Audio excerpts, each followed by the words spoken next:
There's nothing wrong with being happy in an average relationship, but there's also nothing wrong with wanting something extraordinary. The choice is 100% yours.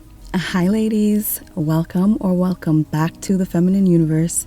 I am so happy to have you here. We hear a lot about the importance of not settling in relationships, but the concept of what it means to settle for someone or to be the person someone settles for is extremely misunderstood. Some people still believe that unless you look like a magazine cover or someone's exact fantasy, you'll never be more than a placeholder. But that's so far from the truth. The reality of life is, for all sorts of reasons, some women are treated exceptionally well in relationships, some are treated poorly, and most fall somewhere in between. And while some women are happy with that in-between status, others yearn to join the women who are treated extraordinarily well, but they just don't know how to get there. That's why today we are diving deep into the good enough girl dynamic, because while many, if not most relationships fall into the good enough category, it is also the easiest category to elevate from if you choose to take that step. Now, before we dive all the way in, let me say one thing clearly. There is nothing fundamentally wrong with having a good enough or average relationship, just like there's nothing wrong with having an average job or an average body. Not everyone needs a C-suite position or a six-pack to be happy. If your current relationship dynamic satisfies you, that's perfectly okay. This content is for the women who find themselves in a good enough relationship and actively want more, because that's okay too. So if you want a change from this dynamic, let's get started. Firstly, let's review what the good enough dynamic looks like. If we go back to the car example I used in the 5 categories of women video, I said the women that men tend to place in the good enough girl category are basically viewed as a Honda. It might be secondhand or just on the more affordable side, but overall, it's reliable, it gets them from point A to B, and it's within their budget. There's nothing wrong with the Honda, they're not ashamed of being seen in it, but they aren't exactly showing it off either. And this typically reflects the dynamic of women who tell me that the men they meet, or their boyfriend, or their husband, isn't rude, mean, or disrespectful in any way, but they don't feel especially valued, pursued, or cherished either. There are usually no surprises, no extras, no passion, no fire. It doesn't look like the downright mistreatment that the desperate girl gets. It looks more like a situation where the man does what's necessary. If the desperate girl is no maintenance, the good enough girl is low maintenance. She will get things on birthdays or on anniversaries, but not so much those just because gestures. There's a lot of same old, not much thoughtfulness or creativity. Anything extra that you want, you will have to explicitly ask for. And after you ask for it, usually several times, he might end up doing it.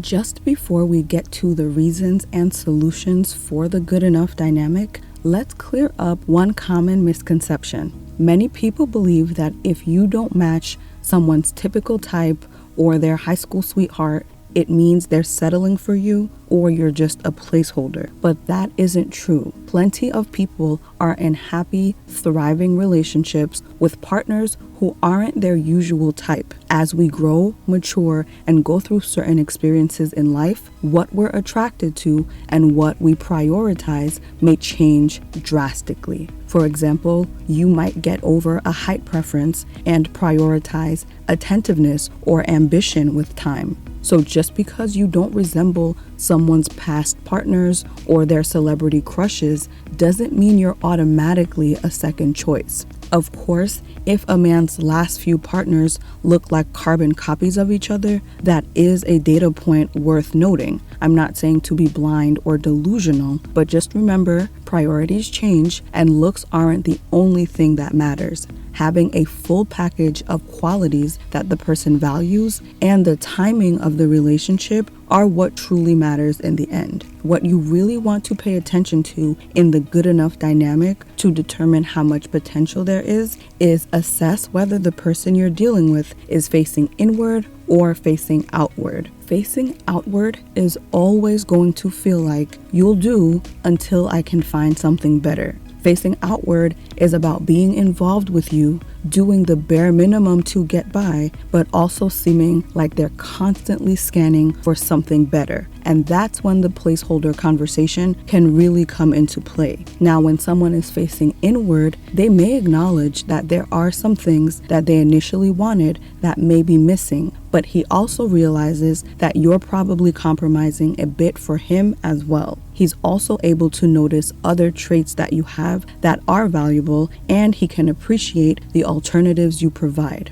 Overall, they'll be interested in making the most of what you two have, or at least be reasonably open to gradual suggestions that will make the relationship better. And that's why I say not being someone's exact type isn't the problem. The real issue arises when someone isn't willing to face inward at all and only does the barest of the bare minimum because they're still on the hunt for something else. Now, as for what causes the good enough dynamic, there are several reasons women end up here. Some of the main ones are that for whatever reason, the man doesn't have access to the kinds of women he actually wants. Maybe he's limited by his finances, his looks, his education, etc., etc. He can't get his preference, so he settles for his second, third, or fourth choice. He's thinking, this is not what I want, but it'll do for now. And this is where you'll see a lot of that facing outward behavior. Another reason, besides not having access to their preference,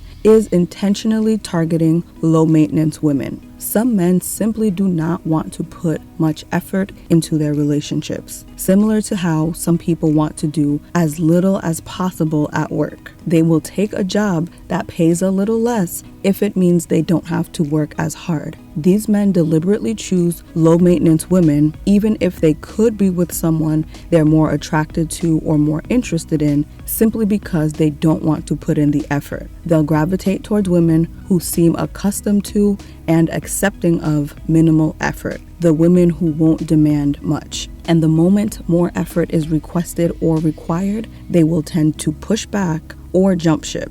Another reason this dynamic happens is the woman fell off. Somehow, someway, you stopped being the person they fell for. So many women share their disappointment when men who used to be charming, chivalrous, ambitious, and fit turn into inattentive, lazy couch potatoes. They mention being turned off and possibly not feeling the same way about that man when those changes happen. Well, men experience this too, and a drop from dream girl to good enough girl can happen when you used to take pride in your appearance and are now negligent or sloppy, or when you used to be into your job or hobbies and maintain your own schedule, and now your only interest is being up under him 24/7 to the point of suffocation. This can cause the way he views you or feels about you to change. And lastly, this can happen if you've explicitly discouraged good treatment. This is more rare, but I have seen it happen several times, usually unknowingly.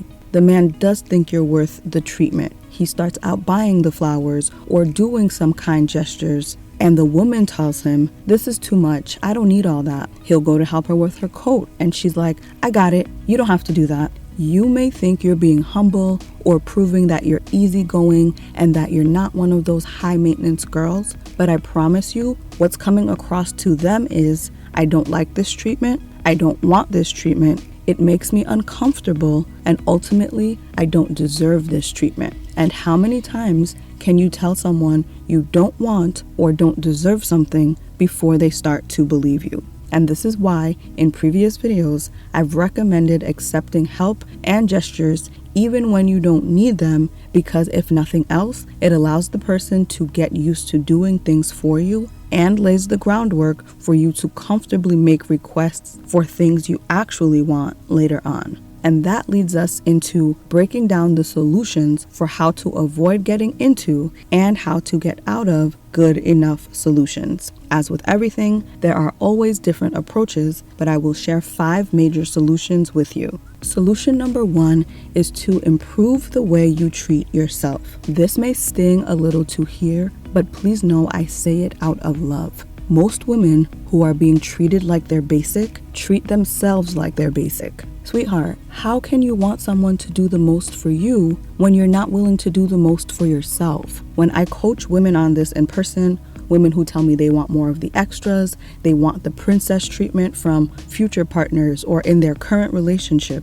the first thing I tell them is to forget about the men for a second and take a minute to focus on the women who get the type of treatment that you're saying you want. How do those women treat themselves? More often than not, these women carry themselves a certain way, pamper themselves a certain way, and they hold themselves and others to a certain standard. To get the best treatment, you have to become self-centered in the best way. You can't just be sitting around hoping to be a priority to someone else. You have to become a priority to yourself first. So ask yourself, do you treat yourself like a good enough girl? Does the way you treat yourself say, I believe I'm valuable and I take pride in myself? Or do you treat yourself like, yeah, I'm all right, I guess? That is one of the first cues people will go off of when determining how to treat you. If you want my full guide on how to become self-centered in a healthy,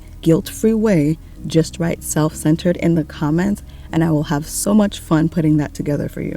Solution number 2 is to elevate your appearance. One of the best ways to improve the way you treat yourself is by taking care of your appearance, specifically in a way that's flattering to you. One of the strongest ways to exhibit that you see yourself as more than good enough without saying anything is through your appearance, how you present yourself, and the way you carry yourself. To put it simply, if you put above average effort into your looks, you will start to get above average treatment from others, romantically and otherwise. I know some people don't love hearing this, but as women, we also have more appreciation for men who put their best foot forward and take care of themselves. So I don't think it should be that surprising that men respond the same way to women. So if you don't currently put much care or the right kind of care into your appearance, taking the time to elevate it is going to be the fastest way to change the treatment you get. And this usually doesn't require anything drastic.